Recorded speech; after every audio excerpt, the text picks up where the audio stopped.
que hoy no descartaba, como han oído, un gobierno de coalición en el que tuvieran cabida ministros socialistas, naranjas y morados. Oferta a la desesperada a dos partidos hasta ahora absolutamente irreconciliables. En apenas un día veremos si surte efecto la estrategia de acercamiento de los socialistas, aunque a priori se presenta difícil. Hoy Iglesias ha querido escenificar la paz con su número 2, Íñigo Errejón, desaparecido tras la última purga del líder de Podemos, que se cobró la cabeza de Sergio Pascual. Purgas que tienen como denominador común la eliminación de todas las voces que solicitaban el sí a un pacto de gobierno con los socialistas. Llegados a este punto, solo cabe pensar que los candidatos estarían llevando a cabo una maniobra de distracción de cara a unas nuevas elecciones. Los líderes ya están inmersos en campaña y buscan mostrar al electorado su buena disposición a negociar. Negociaciones, además, que les servirán tras los comicios. Negociaciones estériles que enmascaran una maniobra electoral. Editorial con Eduardo García Serrano.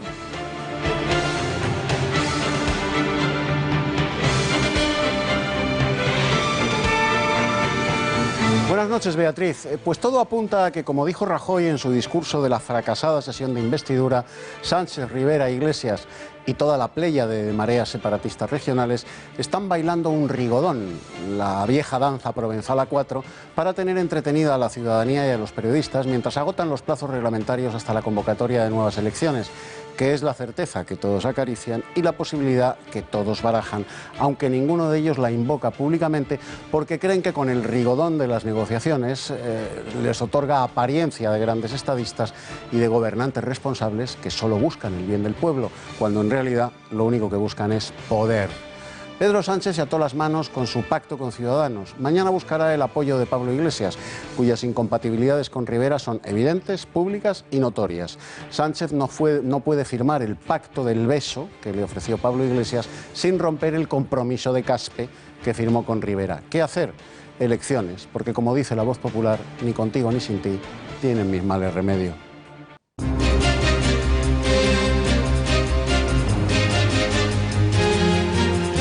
Egipcio ha secuestrado este martes un avión de pasajeros de Egypt Air, amenazando con hacerse estallar si no le daban asilo en Turquía o Chipre. Finalmente, el secuestrador ha solicitado entregar una misiva a su exmujer en la que pedía la liberación de presas egipcias. Todos los rehenes han sido liberados y no ha habido ningún herido. Tras el incidente, el presidente de Chipre ha realizado unas polémicas declaraciones. El secuestro del avión egipcio no tiene nada que ver con el terrorismo. Mario Vargas Llosa cumple 80 años y lo hace rodeado de multitud de personalidades, entre las que destacan Mariano Rajoy, José María Aznar o Felipe González, en Casa de América, donde se ha organizado un simposio para debatir sobre la cultura, las ideas y la libertad en Hispanoamérica. El Colegio Americano de Pediatras ha elaborado un informe en el que asegura que la ideología de género hace daño a los niños.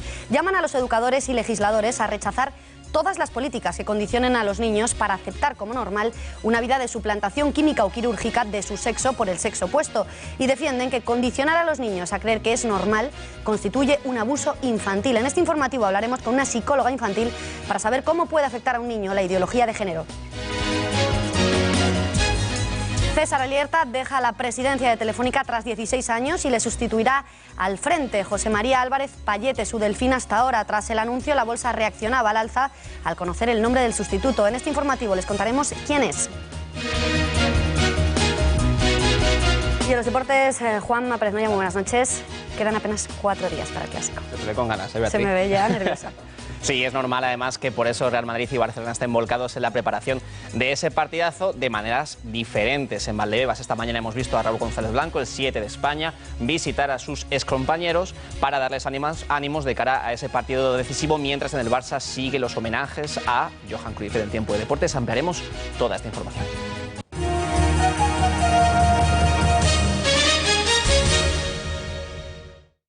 Cuando pasan 5 minutos de las 8 de la tarde nos vamos en directo hasta la Casa de América, donde está teniendo lugar el homenaje al premio Nobel Mario Vargas Llosa, con la asistencia, entre otras personalidades, del presidente del Gobierno en funciones, Mariano Rajoy, quien ha inaugurado el acto, también de Felipe González, José María Aznar o el que fuera presidente de Colombia, Álvaro Uribe. Siguiendo ese homenaje se encuentra Rocío Manzaneque. Rocío, buenas noches.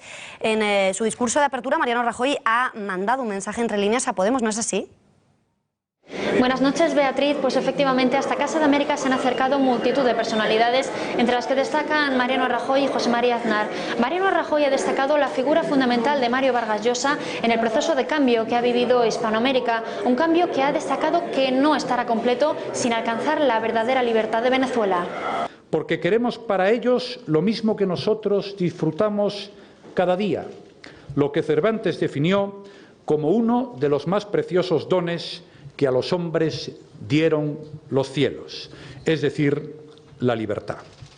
Ya lo ven, y mientras que Mariano Rajoy enviaba este mensaje velado a Podemos, el expresidente del Gobierno, José María Aznar, se remontaba hasta el año 2001 con el 11S para evaluar cómo ha cambiado el mundo, y lo hacía hablando de fanatismos que atentan contra nuestra libertad y de sociedades que tienen miedo.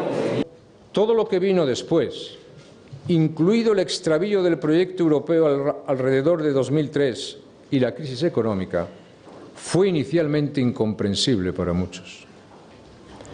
Prefirieron cerrar los ojos y buscar culpables de conveniencia antes de reconocer la realidad.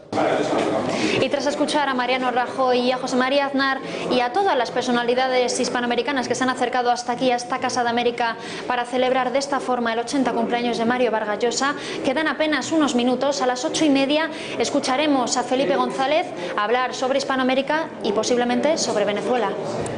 Muchas gracias, Rocío. Ferraz maniobra para retrasar el 39 Congreso del partido, en el que previsiblemente la líder andaluza, Susana Díaz, le disputará el liderazgo al actual secretario general, Pedro Sánchez. Preguntado por este asunto, Sánchez trataba de justificarse, asegurando que no teme en absoluto enfrentarse a Díaz, sino que trata de hacer un favor a los demás militantes que quieran presentarse.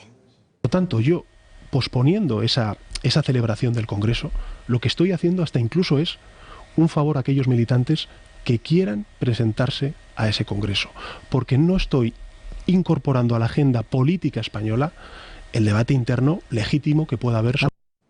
Y precisamente las reuniones del líder socialista centran la agenda política de la semana. A menos de 24 horas de su encuentro con Pablo Iglesias, esta tarde ha mantenido también una reunión con el líder de Ciudadanos, Albert Rivera.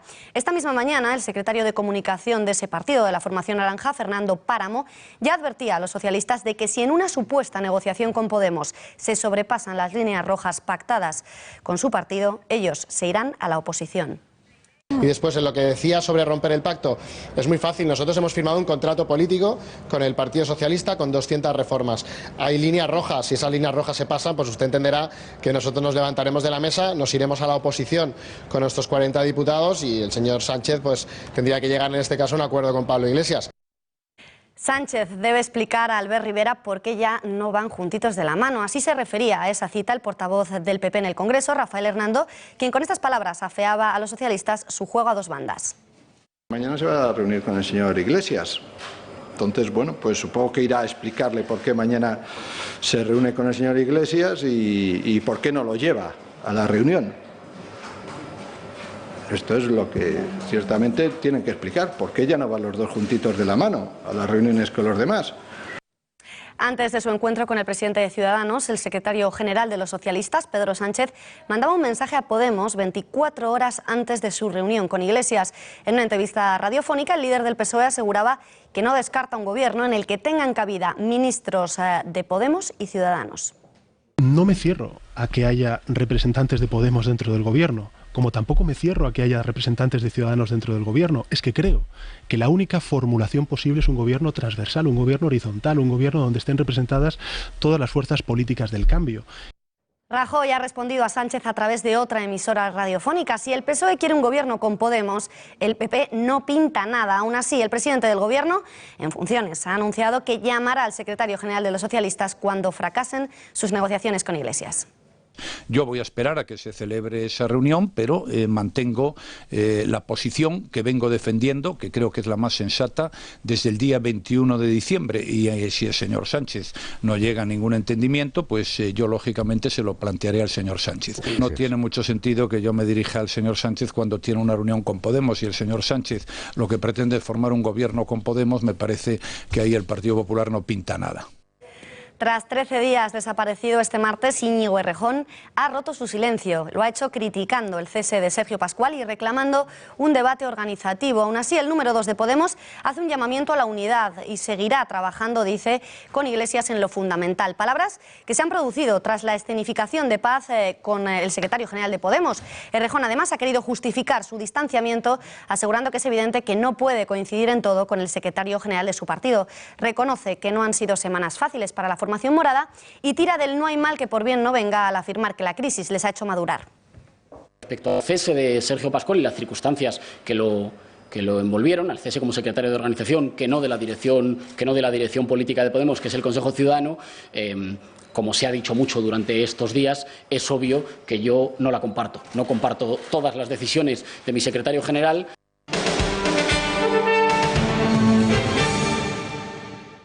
El prestigioso Colegio Americano de Pediatras ha hecho público un documento en el que califica la imposición de la ideología de género como un abuso hacia los menores. El informe se publica tan solo unos días después de que la Comunidad de Madrid aprobara la conocida como Ley de Identidad y Expresión de Género e Igualdad Social y No Discriminación. Ahora esta institución hace un llamamiento a los educadores y legisladores para que rechacen todas las políticas que condicionen a los niños para aceptar como normal una vida de suplantación química o quirúrgica de su sexo por el sexo opuesto. María Durán, ¿qué otras cosas destaca el informe? Muy buenas noches. Buenas noches, Beatriz. Pues el Colegio de Pediatras de Estados Unidos ha elaborado un informe titulado La ideología de género hace daño a los niños, que en España ha sido ya traducido por Religión en Libertad. Se centra en 8 puntos, vamos a verlo. El primer punto, la sexualidad humana es un rasgo biológico objetivo binario y especifica su finalidad obvia es la reproducción y crecimiento de nuestra especie. Los extraordinariamente raros trastornos del desarrollo sexual son médicamente identificables y directamente admitidos como trastornos del diseño humano. Aclara que los individuos con trastornos del desarrollo sexual no constituyen un tercer género.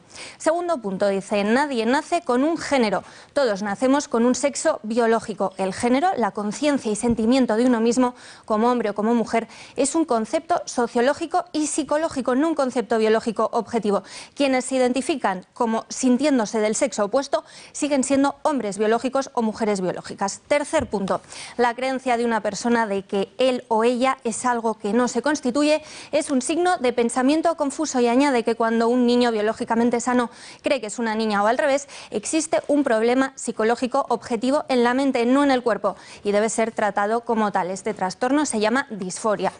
4. La pubertad no es una enfermedad y los bloqueadores hormonales pueden ser peligrosos ya que inducen un estado de enfermedad, la ausencia de pubertad, e inhiben el crecimiento de un niño biológicamente sano.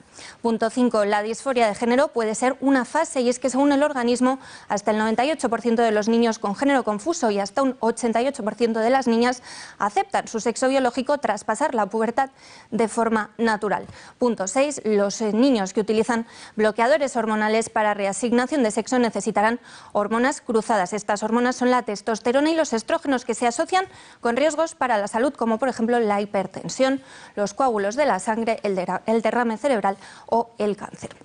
El punto 7 habla de las tasas de suicidio que son 20 veces mayores entre los adultos que utilizan hormonas cruzadas y sufren de cirugía de reasignación de sexo. Esto ocurre así incluso en países como Suecia, que se encuentra entre las naciones con mayor respaldo a los colectivos transexuales. Y el último punto, el 8, habla de condicionar a los niños a creer que es normal estar toda la vida sustituyendo química y quirúrgicamente su propio sexo por el opuesto. Dice la institución que constituye un abuso infantil. Considera que esto les llevará además a elegir recibir hormonas cruzadas cancerígenas o de un modo u otro tóxicas y probablemente considerarán también innecesariamente cuando sean adultos jóvenes la mutilación quirúrgica de sus órganos sanos. Muchísimas gracias, María. Bueno, pues para hablar de este contundente informe del Colegio Americano de Pediatría nos acompaña ya en nuestro plató Sara Pérez Tomé. Ella es asesora y orientadora familiar y experta además en ideología de género y en los impactos que puede tener en la sociedad. Señora Pérez Tomé, lo primero, buenas noches. Buenas noches. Nos gustaría que nos hiciera una valoración en primer lugar, saber si coincide con este informe que han realizado los pediatras americanos y si cree, como dicen ellos, que la ideología de género es dañina, hace daño a los niños.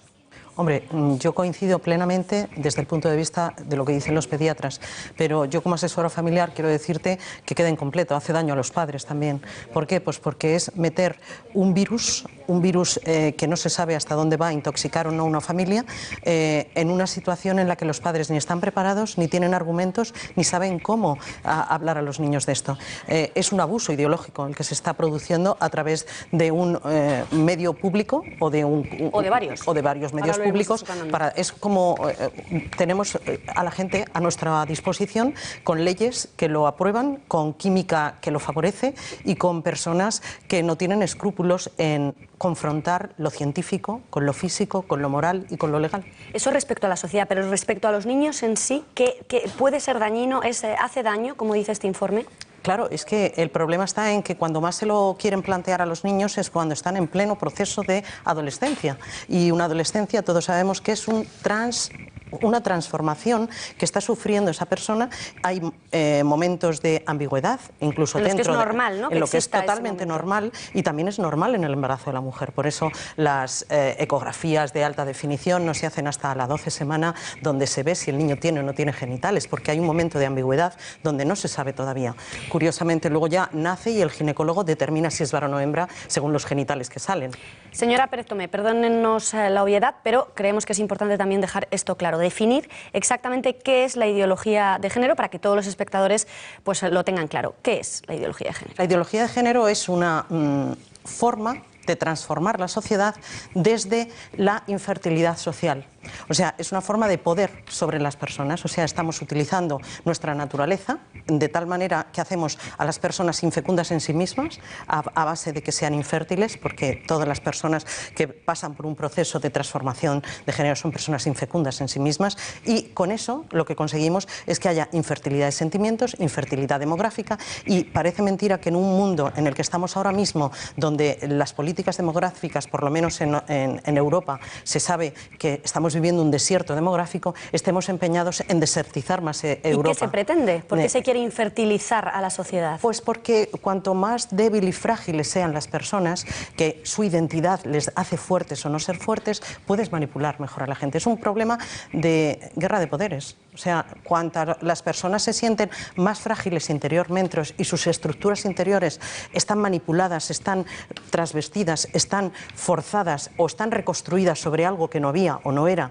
y en lugar de atacar y ayudar a la mente de esa persona, se ataca solo al cuerpo, es una frivolidad. O sea, el estar intentando pensar que una persona la puedes dejar que elija ser hombre o mujer simplemente por operarle, o simplemente por darle hormonas, o simplemente porque le cambiemos el nombre, pues me parece que es romper lo que significa el alma de la especie humana. A esto nos queríamos referir porque el informe es claro, dice que nadie nace con un género, se nace con un sexo biológico, hombre o mujer. ¿Qué quiere decir exactamente esto? Lo digo porque en España determinados colectivos llegan a hablar hasta de 7 tipos de géneros: heterosexual, homosexual, lesbiana, transexual, intersexual y un larguísimo etcétera. Bueno, hasta es que no hay que hablar de géneros porque entramos en su verbalización, o sea que lo que hay que hacer es no intentar usar sus mismas palabras. Son estilos de vida elegidos por ellos como opción personal, pero eso no es un género, no ni se es nace un sexo. Con género, es decir, no. Coincide también en este punto. No sé, normalmente, salvo casos excepcionales de enfermedades de herencias ligadas al sexo con trastornos psicológicos, nadie nace con necesidad de utilizar hormonas que te cambien. O sea, nadie tiene esa necesidad. La estamos favoreciendo, fomentando, porque es parte de inhabilitar a las personas en su estructura interna.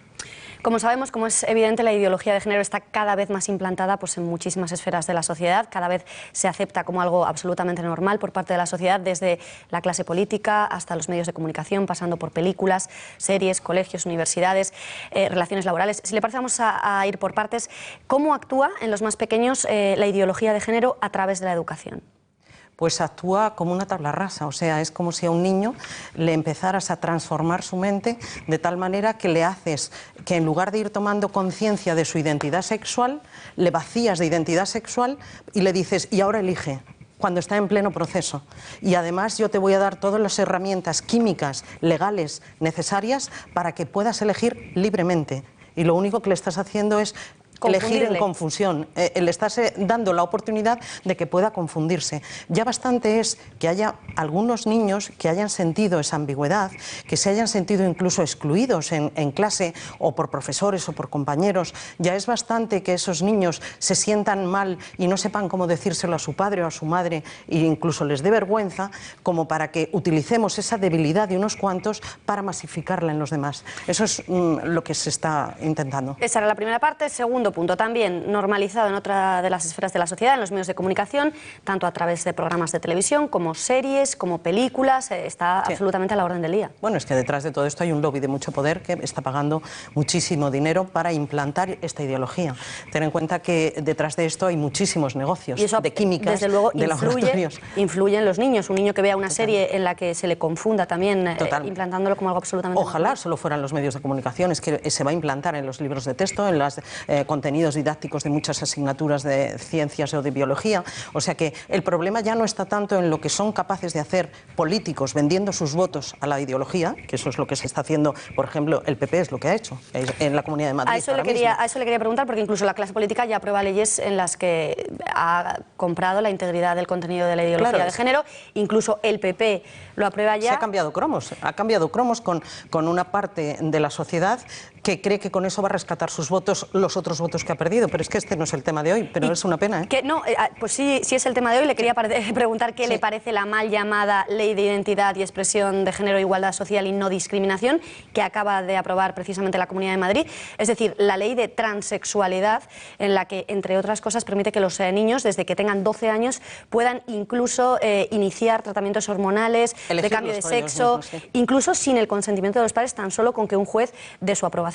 Sí, pues es que esto es parte de un programa que parece mentira que Cristina Cifuentes y muchos políticos que están ahí sean capaces de vender su alma al diablo. O sea, esto es estar generando futuros ciudadanos totalmente inmaduros en su realidad corporal, en su realidad mental, en su realidad afectiva y en su realidad de su personalidad. Y esto no es cualquier cosa. O sea que muchos sabemos de grandes trastornos que ocurren muchas veces porque uno no se ha sentido querido como lo que es en su propia familia o no se ha sentido admitido como lo que es en su colegio. Si a esto lo que hacemos es decir, no importa que te sientas así, te lo favorezco, te lo potencio, pues estás creando un caldo de cultivo que cuando esa persona crezca y diga, pero esto yo no es lo que yo quería.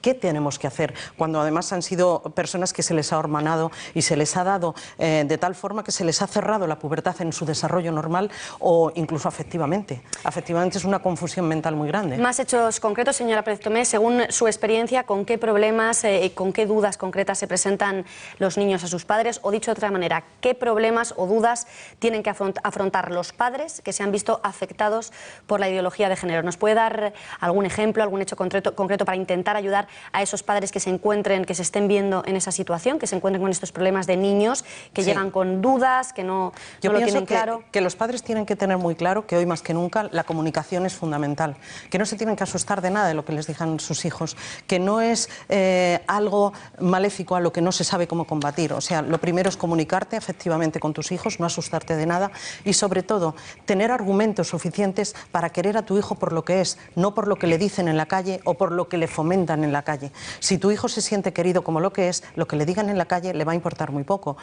Mientras va a tener seguridad en sí mismo como para contarlo, además. Va a tener estructuras matriciales afectivas que le hacen relacionarse con su padre o su madre, identificarse su sexo con su padre o su madre. El problema está en que ahora hay muchos niños que viven fuera de familias estructuradas donde tienen un rol de padre o madre bien identificado, en el que se siente orgulloso su padre y su madre de ser el padre de ese hijo. Entonces, lo que sepáis es que hay hijos que van a ser muy precoces en su desarrollo y en su proceso de adolescente. Entonces, esos niños en un momento dado pueden sentir cosas y una vigorexia diferente a otros que van más lentos y pueden sentirse raros o pueden sentirse demasiado avanzados en lo que están. Pero también habrá otros niños, todo lo contrario, otros niños y niñas que van mucho más lento en su desarrollo y se pueden sentir raros con todos los que están ahora mismo mucho más promocionados. Entonces, ¿qué ocurre? Que cuando veáis que vuestro hijo es un niño que se siente ridículo porque se ve demasiado niño en comparación con sus compañeros o niñas todavía demasiado niñas en comparación, eso no es que sea una niña ambigua, es que está por hacerse. Es que no es un tema... Es inmadura, diríamos. Claro, lleva un proceso, ni siquiera es inmadura. Está en un proceso en el que el bollo todavía no ha subido. Y si abrimos el horno, se nos cae el bollo. Claro, y en esos casos, ¿cómo pueden formarse los padres? ¿Cómo pueden afrontar esta situación de niños que no están aún definidos porque son muy pequeños y son ambiguos, porque es así el desarrollo, digamos, normal del ser humano? Sí. ¿Cómo pueden formarse? ¿Qué les recomendaría? Les tienes que recomendar, primero, que no se traguen todo lo que sale por televisión, lo siento, aunque estemos en un canal de televisión, que no se traguen todo lo que ponen por televisión, porque no todo lo que sale es verdad, no todo lo que sale es legal, no todo lo que sale es moral, ni todo lo que sale es científico. Es decir, que tengan criterio y comunicación, mucha comunicación. Y argumentos de sentido común, de la naturaleza de toda la vida. O sea, había gente antes analfabeta que era muy capaz de defender su naturaleza humana. Pues volvamos a no utilizar tanto argumentos ni estadísticas en inglés, sino a decir, te quiero, hijo mío, y me encantan las mujeres porque soy hombre. Y además a mí me encantan los hombres porque soy mujer. Y si te pasa algo raro, cuéntamelo, porque a lo mejor tenemos un problema que te tenemos que ayudar.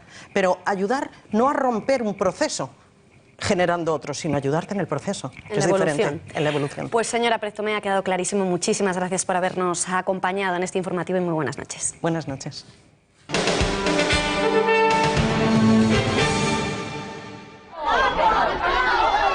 El pueblo de Jódar, en Jaén, se convertía hoy en un concurrido escenario televisivo. El motivo no es otro que la negativa de uno de sus concejales, Andrés Bódalo, de Podemos, a ingresar en prisión de manera voluntaria.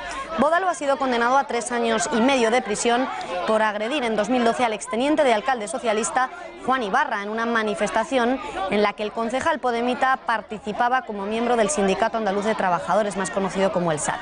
El edil ha dejado claro que no ingresará en la cárcel por su propio pie y que no dejará su acta de concejal porque considera que su condena es política. Además, ha negado ser una persona violenta a pesar de la sentencia.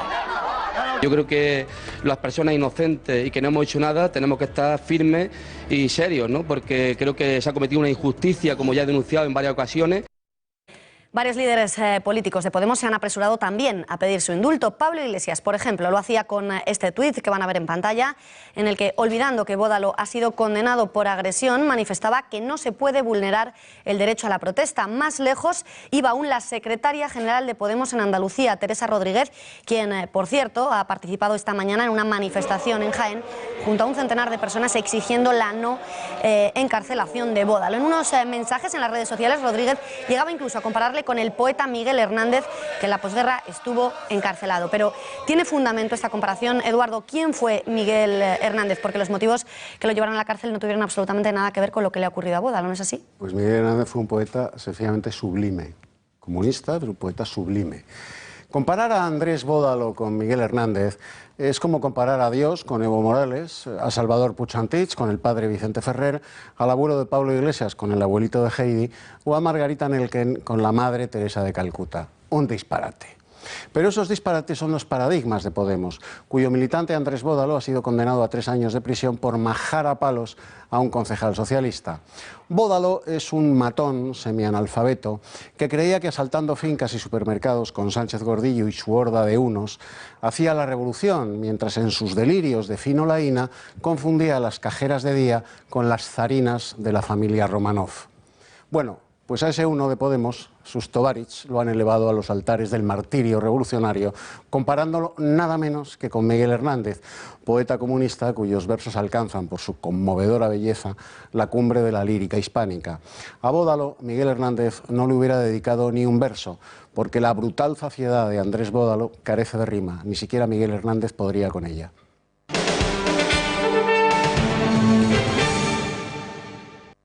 César Alierta ha dejado la presidencia de Telefónica tras 16 años al frente. A pesar de esta dimisión, permanecerá como consejero del grupo durante los próximos 4 años y en la ejecutiva de la Fundación Telefónica. El encargado de sustituirle es el hasta ahora consejero delegado José María Álvarez Pallete, hombre de confianza de Alierta desde el año 2006 y que además de CEO y consejero de la multinacional ha ocupado desde su llegada a Telefónica en 1999 las presidencias de las filiales de Telefónica Internacional, Latinoamérica y Europa. José María Álvarez Pallete desembarcó en Telefónica hace ya casi 2 décadas de la mano de Juan Villalonga, quien fuera presidente de la entidad.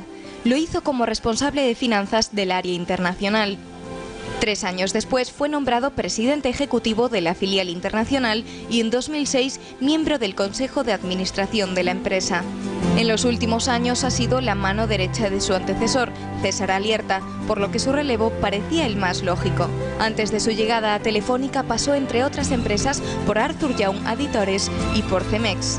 Es licenciado en Ciencias Económicas por la Universidad Complutense de Madrid y muchos ven en él a la persona indicada para comandar la renovación digital del gigante de las telecomunicaciones. A lo largo de su carrera ha recibido muchos y muy importantes galardones, como el CFO Europe Best Practice que otorga la revista CFO Europe Magazine o el Innovative Corporate Leader of the Year por parte de la revista Latin Trade.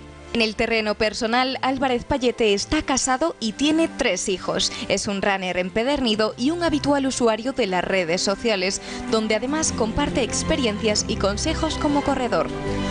A través de ellas, precisamente, le daban hoy la bienvenida a su nuevo cargo sus compañeros. Por cierto, que también este martes hemos conocido que la Audiencia de Madrid ha anulado un crédito personal a 3 personas firmado con Bankia por valor de 25.000 euros que nunca llegaron a recibir. La sentencia aceptaba así los argumentos del despacho de abogados Are2, que afirmaba que en modo alguno la cantidad de 25.000 euros fue entregada a los firmantes del préstamo, dado que inmediatamente fue aplicada a la operación hipotecaria.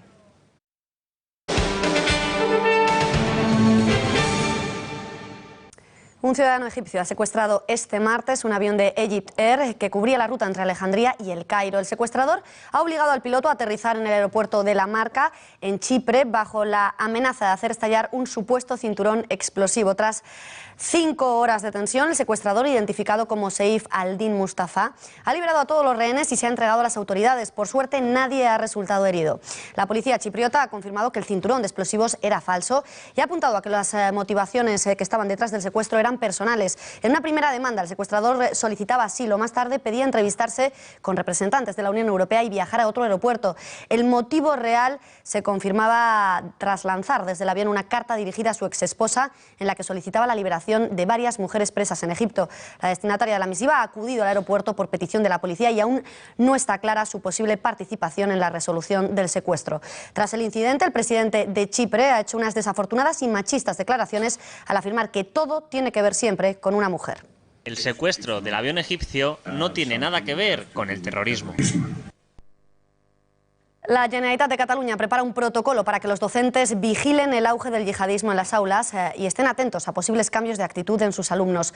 Un protocolo de actuación similar al que ya existe para combatir las bandas juveniles latinas y que implica que los profesores observen actitudes sospechosas en los estudiantes, como un injustificado absentismo, expresiones religiosas exacerbadas, faltas de asistencia a gimnasia o a música por motivos religiosos. Una decisión que no ha gustado a los sindicatos de profesores al considerar que excede sus funciones y que puede provocar complicaciones como el hecho de que estudiantes dejen ir a clase por miedo a ser vigilados o tomen represalias contra ellos. Los atentados de Bruselas han puesto a la policía belga en el centro de las críticas. La cadena de fallos que permitieron a los terroristas moverse con total libertad por la capital europea, a pesar de la alerta que existía desde los atentados de París, burlar también controles de seguridad y escapar de las fuerzas de seguridad, han provocado un debate sobre la capacidad y la estrategia de las autoridades belgas para luchar contra el terrorismo.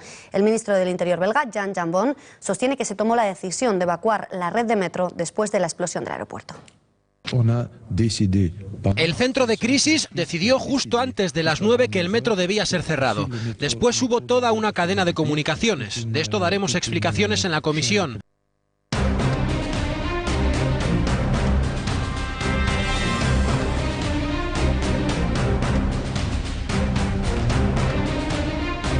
Dos asuntos copan la actualidad de esta sección: los atentados de Bruselas ocurridos hace exactamente una semana, el día de hoy, y el atentado de Lahore en Pakistán, en el que un talibán suicida se hizo estallar cuando cientos de cristianos celebraban la Pascua de Resurrección. Para ello nos acompaña ya en plató el analista en seguridad y defensa, Bruno Navarro. Señor Navarro, buenas noches. Buenas noches, ¿qué tal? Empezamos, si le parece, por los atentados de Bruselas, porque hablábamos de esa cadena de fallos en las que, bueno, falló todo. En primer lugar estaba escondido Abdeslam en ese barrio de Molenbeek, ignoraron advertencias sobre los terroristas que llegaban de Turquía, los terroristas que se inmolaron en el aeropuerto.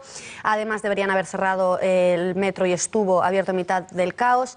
¿Por qué cree que, sabiendo además, como sabían las autoridades belgas, que se iba a producir ese atentado, lo sabían desde 2015, falló absolutamente todo? Está fallando, que todavía no han conseguido ni siquiera identificar quién es ese tercer terrorista del sombrero, detuvieron en falso a otra persona. ¿Cómo es posible que falle todo? En el caso de Bélgica, yo creo que ahí se juntan varios factores. El primero es la incompetencia. Hay una falta de costumbre en lidiar con estos asuntos, que en España lo tenemos desgraciadamente bien resuelto o a un nivel mucho más elevado a raíz de los años de lucha contra el terrorismo etarra. España se ha reconvertido al terrorismo yihadista. Ha tardado, no ha sido inmediato, no es fácil, no es inmediato, pero poco a poco y a estas alturas hay un gran nivel en el que la experiencia acumulada del terrorismo contra ETA se aplica al terrorismo yihadista. Es muy compleja la investigación, es muy complejo obtener datos, es muy complejo combatir y descubrir las células antes de que ataquen. Los belgas no tienen esa experiencia, ni los belgas ni ningún otro país occidental. Ni siquiera Francia. Ni siquiera Francia, ni siquiera Estados Unidos tienen la capacidad o la experiencia que tiene España. El callo, ¿no? El callo, efectivamente. Esa es la primera. La segunda, hay un número elevadísimo de sospechosos. Bélgica es en Bélgica hay un 9% de musulmanes, en España apenas llega al 4%, apenas, es muchísimo, y llegaremos a ese 9% en 2050, pero digamos que estamos un paso atrás, lo tenemos un pelín más fácil. Hay un 30% de musulmanes en Bruselas, en Molenbeek hay 100.000 personas, la mayoría de ellas musulmanes. Es muy difícil combatir. Y luego el suicidio migratorio que tiene Bélgica, Europa en general, el odio a lo cristiano, el buenismo, la corrección política, que hacen que al final no se tomen las medidas pertinentes por miedo a... Esa quizás es la más importante, esta última que acaba de decir. Señor Navarro, más allá de estos fallos, Bélgica, como decía, tiene ese nido de yihadistas que es Molenbeek. ¿Cómo es posible que las autoridades belgas no controlen su propio territorio, no puedan entrar ahí si saben que ahí es donde se esconden los terroristas que desde ahí preparan los atentados? El problema es que sí entran, pero se encuentran con un barrio de 100.000 habitantes, con un paro del 31%, que los jóvenes alcanza el 40%, con una gran cantidad de población musulmana, especialmente turcos y marroquíes, que llevan ya de los años 60 y segundas y terceras generaciones, y nada menos que 22 mezquitas. Lo que crea esto es una guerra realmente no ya antiterrorista, sino antiinsurgente, porque los terroristas se camuflan entre la población, no en toda la población, pero en gran parte o en una importante parte de la población se camuflan y son ayudados y apoyados por ellos, con lo cual es muy difícil realizar cualquier investigación y poder descubrir, poder detener células, poder avanzar en investigación. Es muy difícil porque son auténticos guetos gigantescos de yihadistas o radicales que apoyan a los yihadistas. Molenbeek además no es el único barrio de estas características en Europa. Los expertos apuntan a que habría cientos de esta clase de suburbios con las mismas características en Francia, en Gran Bretaña, incluso en nuestro país. Sí, yo creo que todos podemos citar muchos de ellos, ¿no? En Gran Bretaña, en Francia, en Italia, en Suecia, recientemente además muy ampliados, y en España tenemos bastantes. El principal, el más conocido es el barrio del Príncipe, muy famoso por la serie de televisión, en la frontera con el Tarajal, o sea, en la frontera del Tarajal con Marruecos. También la Cañada de la Muerte, en Melilla, un barrio similar, no tan grave. Para hacernos una idea, el 90% de las detenciones yihadistas en Ceuta se realizan en el Príncipe. Es decir, que las fuerzas de seguridad del Estado las tienen absolutamente controladas, por lo menos en nuestro país. Digamos que son lo suficientemente relativamente escasos como para que haya cierto control, pero en esos guetos es muy difícil. Es decir, hemos podido detener a esas células. La Cañada Real en Madrid, hubo detención también de yihadistas. En Cataluña, en Barcelona, principalmente en Cataluña, la mitad de las detenciones son ahí. En Madrid, Lavapiés, Tetuán, me refiero a barrios, no a ciudades, Lavapiés y Tetuán, etcétera. Hay cierto control, pero no es exhaustivo. Siempre les digo que estamos deteniendo mucho, pero al final una de ellas se nos va a escapar porque es muy difícil pararlo todo. Pues eso respecto a los atentados de Bruselas. Y por último le pido brevedad, pero hemos visto que estos atentados han acaparado y siguen acaparando titulares, portadas de todos los medios internacionales. Sin embargo, otro atentado, el ocurrido en Pakistán pocos días después, con apenas 5 días de distancia, con el doble de muertos, perpetrados por los mismos fanáticos. Sin embargo, no ha tenido prácticamente nada de repercusión mediática. ¿Esto por qué ocurre? Bueno, hay una parte que sí que es comprensible, y es que la lejanía física o cultural hace que un atentado, por mucho que sea el doble de muertos en Pakistán, no tenga la misma repercusión o la misma preocupación a los ciudadanos en España, ¿no? Que sí es en Bélgica. Pero dicho esto, el problema no ha sido el silencio, el atentado ha tenido cierta repercusión, no tanta, pero yo digo que hasta cierto punto razonable. El problema es que la repercusión que ha tenido, todas las portadas, todos los titulares de la gran mayoría de los medios de comunicación han obviado lo más básico y lo más obvio, o lo que debería ser obvio, y es que el atentado ha sido dirigido contra cristianos. Ese es el silencio vergonzoso. Esa es la clave. Pues, señor Bruno Navarro, se nos acaba el tiempo. Interesantísimo Son Leys un día más. Nos vemos la semana que viene. Gracias y buenas noches. Buenas noches.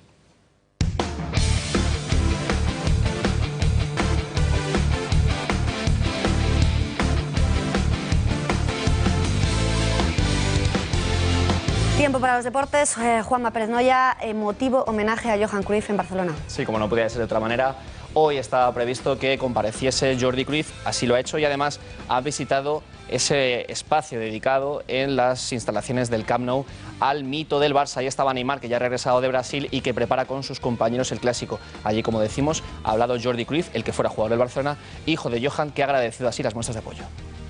Johan no solo es nuestro, sino Johan es un poco de todos. Dar las gracias al club, al Barcelona, por dar acceso a instalaciones, todos los actos que se han querido planear siempre con complicidad de la familia, con respeto, preguntando, estando de acuerdo. Yo creo que es importante y digno entre el Barcelona y Johan Cruyff. Sí que hubo un abrazo final. Bueno, pues estas son las imágenes, algunas de las proyectadas en ese espacio memorial por el Fútbol Club Barcelona. Allí también ha acudido, obviamente, Luis Enrique, que ha dicho que intentarán continuar con ese legado futbolístico que dejó Johan para siempre en el Barça. Creo que hablar de Cruyff es hablar de fútbol en su máxima expresión.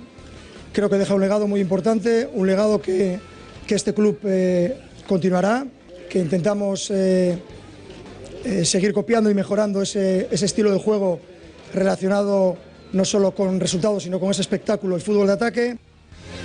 Bueno, y fútbol de ataque, el de Benzema, el golazo que se marcó ayer Karim, yéndose de prácticamente todos los defensores que se tenían a su paso, en ese entrenamiento del Real Madrid, preparando ya el Clásico. De hecho, ayer se dijo Ulises Sánchez Flora, aquí en el plató de Punto Pelota, que el delantero del Real Madrid está entrenando para llegar como un toro a ese Clásico. Y otro delantero que podría llegar al Real Madrid, pero que parece previsiblemente que se aleja, es Lewandowski. Esta es la información del diario Bild, se publicaba hoy en Alemania, diciendo que está muy cerca de renovar hasta 2021, gracias a la llegada de Ancelotti, y que por tanto se perdería, se alejaría esa posibilidad de ficharle por el Real Madrid. Otro delantero que podría estar cerca del Real Madrid y que también se aleja es Aubameyang, el delantero del Borussia Dortmund. Ha renovado, en este caso, con el equipo amarillo y ha dicho, eso sí, que le gustaría en el futuro, no por lo menos muy lejano, fichar por el equipo blanco.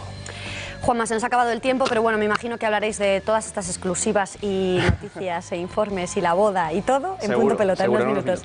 Lo vemos en unos minutos. Les dejamos con Alonso Caparrós, después el Gato al Agua. Gracias y muy buenas noches.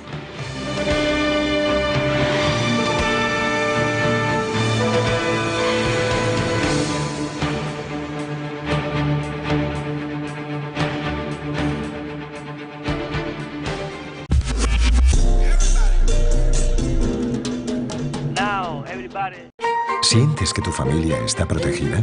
¿Tu coche está seguro cuando lo conduces y cuando no? ¿Y tu hogar? Con tus seguros en CaixaBank y la alarma de Securitas Direct estarás totalmente protegido. Y además podrás conseguir hasta 1.000 euros en una tarjeta regalo. Descubre tu nivel de protección. CaixaBank. Tú eres la estrella. De carnicero a cocinero. Sergio, hoy escalopines extraterrenos del Pozo. Sí, es carne riquísima, de cerdo, pavo, pollo, ternera, estupenda para los niños y para todos. Pero bueno.